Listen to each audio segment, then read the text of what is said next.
ఆర్ద్ర నక్షత్రం యొక్క ఈరోజు విశేషమైన ఫలితం.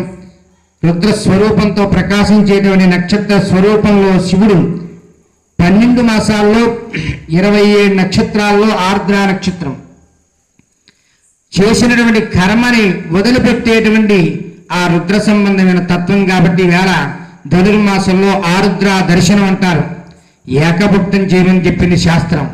కాబట్టి అలాంటిది ఎవరికైతే యోగం దొరికిందో వాళ్ళు మహాపుణ్యాత్ములు. మళ్ళా సంవత్సరం ఆర్ద్ర నక్షత్రం డిసెంబర్ 24వ తారీఖు 2026 సంవత్సరం గురువారం మార్గశిర పౌర్ణమి నాడు వచ్చింది. కాబట్టి అనంతమైన ఫలితాన్ని ఇస్తుంది ఆర్ద్ర నక్షత్ర దర్శనం. ఆ నక్షత్ర సమయంలోనే భోజనం చేయాలి, అది విశేషం.